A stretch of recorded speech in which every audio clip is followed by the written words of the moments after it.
On prend un peu de hauteur, on parle de foot. Je ne pensais pas que je dirais ça un jour, mais... Benoît Perrochet, bonjour. On est ravis de vous accueillir de nouveau. Retour de la Ligue des Champions après la trêve internationale. Marseille qui, quasiment dos au mur, accueille désormais Newcastle.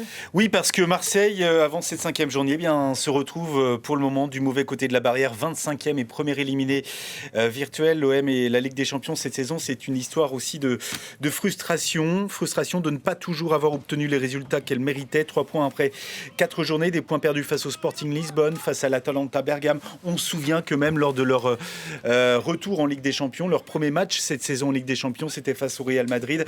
Eh bien, il s'en était fallu de peu. Ils avaient été plutôt bons, les hommes de Roberto De Zerbi, qui s'étaient inclinés notamment sur 2 pénaltys de Kylian Mbappé. Si tout n'est pas perdu, loin de là pour les hommes de De Zerbi, il va falloir enfin commencer à convertir leurs prestations sur le plan comptable, s'inspirer de ce qu'ils font, par exemple en championnat. 3 victoires de suite, ils se sont imposés 5-1 sur la pelouse de Nice le week-end dernier. La meilleure attaque du championnat, Marseille, et puis une solide place de dauphin à seulement 2 points du PSG. Newcastle qui est aussi une équipe qui rappelle de bons souvenirs aux Marseillais en Coupe d'Europe. 2004, demi-finale de la Coupe de l'UEFA et ce fameux doublé de Didier Drogba qui propulsait les Marseillais en finale de cette Coupe d'Europe. Nous, on va écouter maintenant Roberto De Zerbi nous parler de cette rencontre face à Newcastle, face au Magpies ce soir. Écoutez. Newcastle est une équipe forte, physique. Ils jouent ensemble depuis longtemps. Ils ont un bon entraîneur. Ce sera un match difficile, comme tous les autres. Mais je ne crois pas que ce soit un match décisif, parce que la Ligue des Champions l'an passé a montré que jusqu'au bout, ce n'est jamais fini. L'anno scorso ha dimostrato che fino alla fine non è mai finito. Voilà, et un match qui sera forcément particulier ce soir pour un homme, Mason Greenwood, qui est l'un des éléments essentiels de cette équipe marseillaise.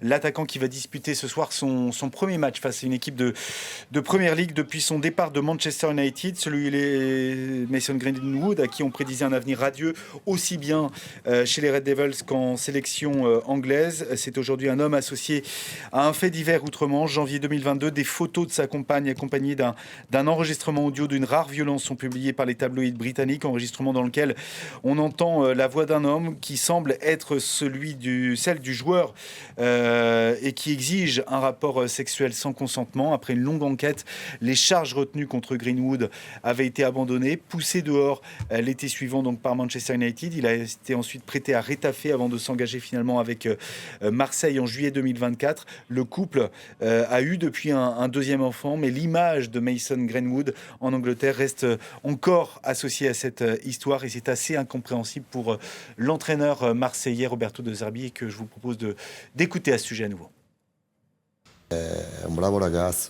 C'est un bon garçon. Il a payé le prix fort par rapport à ce qui s'est passé. Très fort. Et ici, il a probablement trouvé un environnement qui lui convient avec des gens qu'il apprécie. On lui a tendu la main, il s'est bien comporté. Il a un caractère introverti, particulier, un peu fermé, mais je connais toute sa famille, ce sont des gens bien.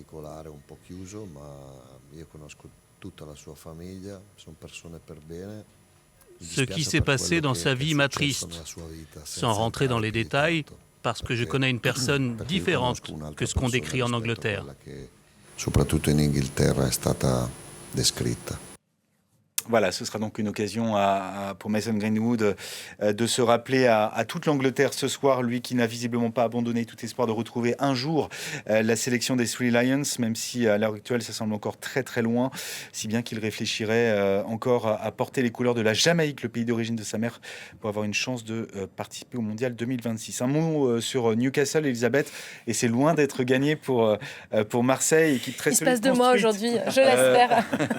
Allez-y, faites la chronique. Construite, vous avez quand même un mot à dire, hein, vous n'oubliez pas celui-là. Cette équipe qui est construite autour d'un milieu, Joelinton, Sandro Tonali, Bruno Guimaraes, une équipe qui n'occupe que la 14e place de Premier League, mais très performante en Ligue des Champions, avec seulement une courte défaite face à Barcelone, puis 3 victoires sans un seul but encaissé, capable cette équipe de battre Manchester City samedi dernier à domicile. Newcastle qui est en revanche moins performant, c'est vrai, en dehors de ses bases.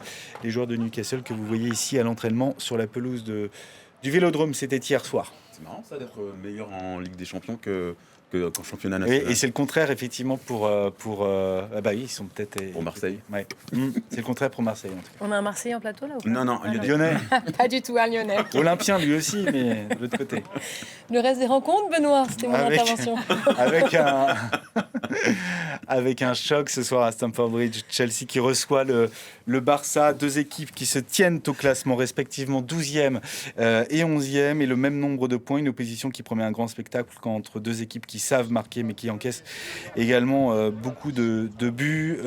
En Ligue des Champions, les Blues qui ont perdu d'entrée face au Bayern Munich, qui ont relevé la tête avec 2 victoires face à Benfica et l'Ajax avant d'être accrochés contre Karabakh en Azerbaïdjan. Barcelone qui compte le même bilan donc que les Blues, 2 succès contre Newcastle et l'Olympiakos, une défaite face au Paris Saint-Germain et un match nul pour finir le reste des rencontres. L'Ajax face au Benfica, malheureux vaincus, ils sont 36e et 35e. La Juventus qui occupe la 26e place sur la pelouse de Bodo Glimt. Manchester City face au Bayer Leverkusen, 3e de Bundesliga. Promis, demain je vous donne d'autres relances, Elisabeth, avec... Non, parce qu'après, il va mettre plein de noms imbitables à prononcer. Alors avec lui, c'est tout l'un ou tout l'autre, quoi. Merci Benoît, c'est toujours un plaisir, cordialement. D'échanger avec vous.